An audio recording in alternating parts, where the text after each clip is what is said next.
Later that week, Brucey was training along his favorite path beside a quiet jungle stream.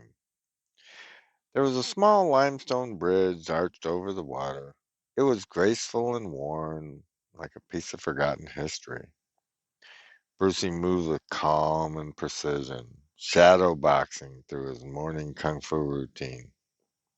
Low stances, sharp strikes, flowing like water. Then snap, his rhythm broke.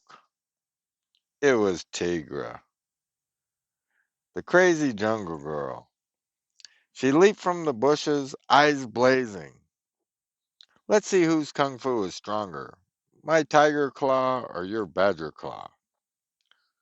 Then she dropped into her fighting stance and challenged Brucey. Brucey didn't even blink. In a blur, fists clashed, feet flew, and then wham! A thunderfoot sidekick from Brucey caught Tigger clean off the ground, launching her into the air and sending her crashing into the stream with a splash and a yell.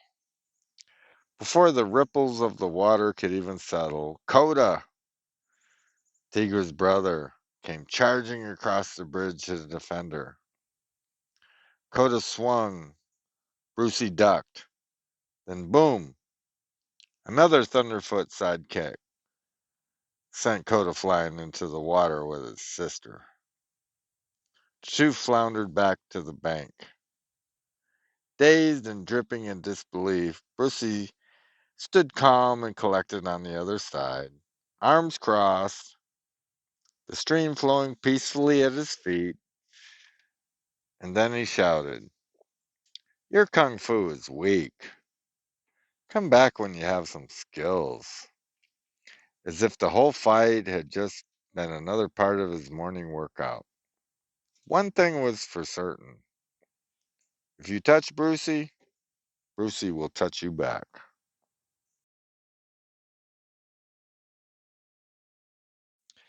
The next day, Brucey and Little Bear were out for their afternoon walk along a muddy river bank.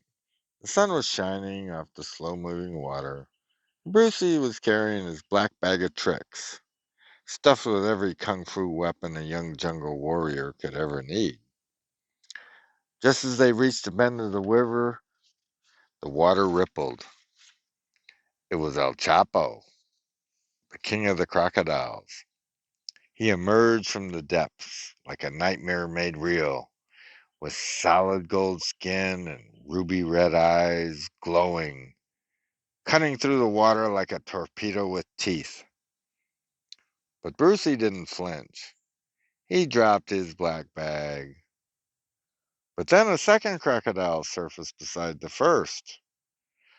Little Bear was on full alert, with a low growl in his throat. The crocs swam closer and closer. Brucey stayed as cool as a cucumber. He calmly unzipped his bag and drew out two commas with razor sharp steel, lifting them high like twin thunderbolts ready to strike. There was a long beat of silence. The tension was as thick as jungle fog. Then hiss, the crocodiles paused. They stared at Brucey and the fierce little dog. But then, in a silent agreement, they spun around and slipped back into the muddy water, vanishing without a trace, leaving only ripples where the battle had almost begun. Apparently, this fight wasn't worth the dental work.